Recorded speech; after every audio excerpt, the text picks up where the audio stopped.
Today we are going to learn 1.2 question number 3. What is the given information? In the given figure, you can see it is triangle PMN. This one is the triangle. And what is given? That NQ is bisector of angle N. Question मध्ये information अशी दिली बघा. त्रिकोण MNP मध्ये NQ हा कोन N याला short मध्ये बघितले बघा. कोन N चा दुभाजक आहे. In triangle MNP NQ is bisector of angle N. And we have learned the property of angle bisector. Angle bisector म्हणजे कोन दुभाजकाचा आपण गुणधर्म पाहिलेला आठवत असेल तुम्हाला. काय सांगितलं होतं बघा. हा बायसेक्टर आहे.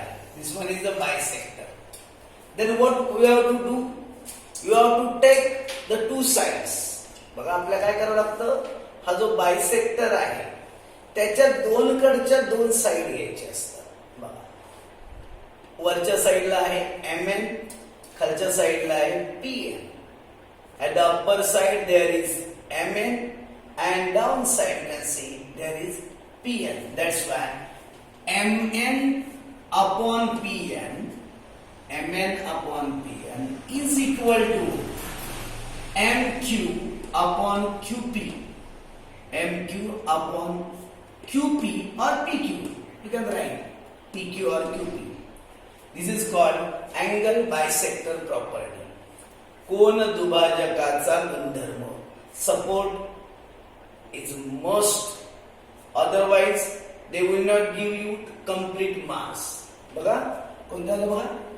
MN upon PN is equal to MQ upon PQ. Now put the value. You can see MN is given 5, PN 7, MQ 2.5 and PQ you have to find out. आपल्याला PQ ची व्हॅल्यू फाइंड आउट करायची आहे. इतर 1, 2, 3 तीन value दिलेले आहेत. Fourth value आपल्याला find out करायची. मध्ये इज इक्वल टू आहे. That's why you have to make cross multiply. तिरकस गुणाकार करायचा बघा. या दोघांचा मल्टिप्लाय केले, या दोघांचा मल्टिप्लाय केला. PQ into 5 is equal to 7 into 2.5. To get the value of PQ, take this 5 to other side. It will become divide. बघा इथे into गुणिले आहे, तिकडे गेल्यावर भागिले होणार आहे. 5 ने 2.5 ला डिवाइड करायचं. 2.5 ला आपण 5 ने डिवाइड करतो. 5 ने 2 ला डिवाइड होत नाही म्हणून 0 ने डिवाइड करायचा. मग डेसिमल पॉइंट घ्यायचा आणि आता 25 ला डिवाइड करायचं. 5 5 जा 25. त्यामुळे 0.5. बघा इथे 25 नाहीये. 25 जर असेल तर 5 5 झालं असतं. इथे 2.5 आहे. 5 ने 2 ला डिवाइड होत नाही म्हणून 0 घ्यायचा.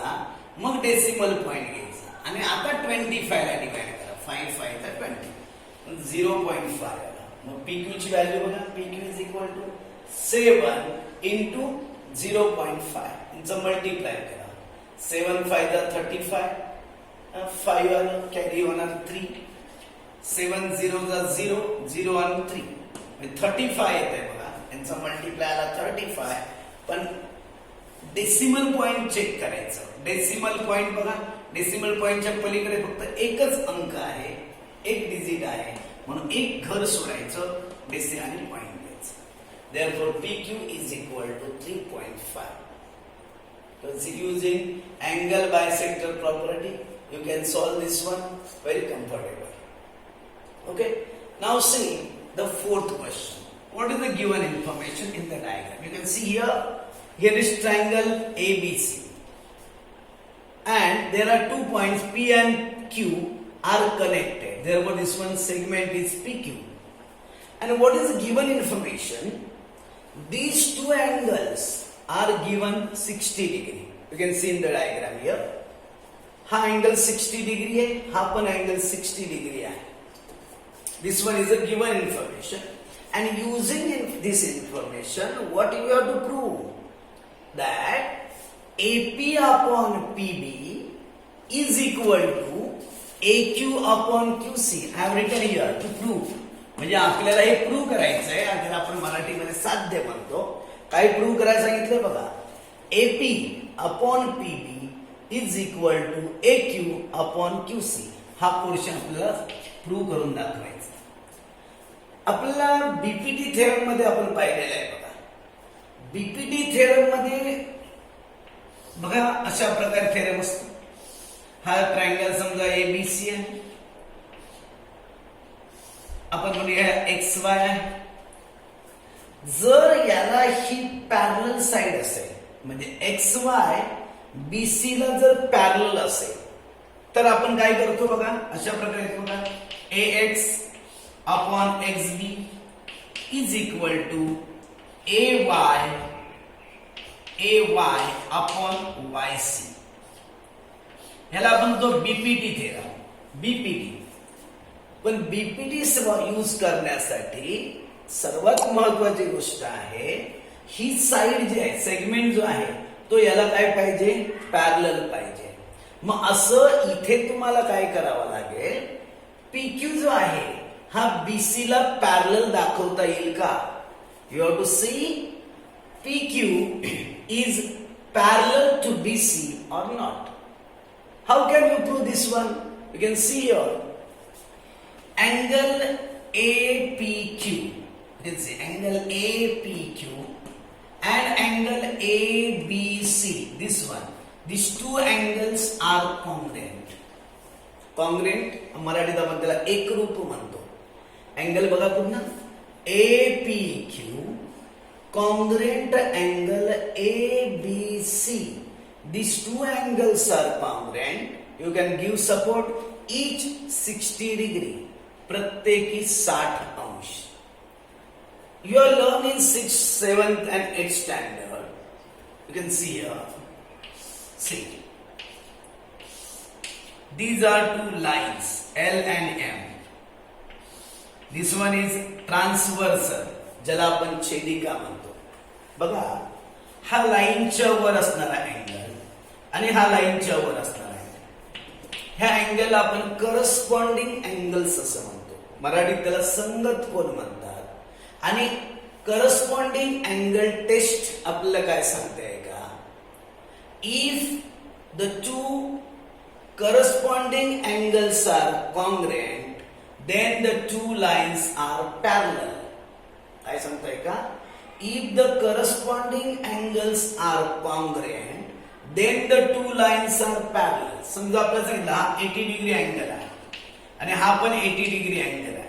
हे दोन्ही अँगल जर सेम असतील आणि ऑलरेडी कुठले आहेत, करस्पॉन्डिंग अँगल्स आहेत, आणि त्यामुळे आपोआपच ह्या दोन लाईन पॅरलल.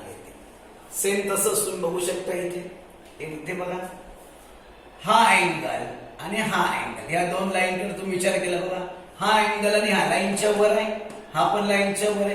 हे दोन्ही करस्पॉन्डिंग अँगल्स होती आणि हे दोन्ही अँगल ऑलरेडी सेम आहे, आणि त्यामुळे आपोआपच कोण कोण, segment PQ is parallel to side BC. You have to give support corresponding angle test, संगत कोन कसोटी. बघा, तुम्हाला कळण्यासाठी वेगळी अशी डायग्राम काढून पण दाखवलेली आहे. जर करस्पॉन्डिंग अँगल सेम असतील तर दोन लाईन्स पॅरलल असतात. If the corresponding angles are congruent, then the two lines are parallel. मग तशा प्रकारे बघा, हे दोन अँगल करस्पॉन्डिंग अँगल्स आहेत आणि ते सेम आहे, कॉंग्रुएंट आहे, म्हणून ह्या दोन लाईन पॅरलल असतात. म्हणून आपण आपला segment PQ is parallel to side PR. मराठीमध्ये म्हणणार रेख PQ समांतर, याला समांतर म्हणतो आपण, साइड म्हणजे बाजू BC, संगत कोन कसोटी. जर मला सांगा ही लाईन जर याला पॅरलल असेल, नाव यू कॅन सी BPT. आता तुम्ही प्रमाणाचे मूलभूत प्रमेय वापरू शकता. मग प्रमाणाचं मूलभूत प्रमेय बीपीडी वापरत आपण कोणी बघा AP upon PB is equal to AQ upon QC बघा AP upon PB is equal to AQ upon QC. This one you have to prove. बघा जे आपल्याला प्रूव्ह करायला सांगितलं होतं अशा प्रकारे प्रूव्ह झाले. एकदम सिंपल आहे. आपल्या वाटताना लेंथ ज्या न्यूमरिकल्स किंवा आपल्याला हा जो प्रूफ आहे साईज जास्त वाटते त्यामुळे कधी कधी अवघड वाटतंय. But if you practice you can solve it easily. Okay.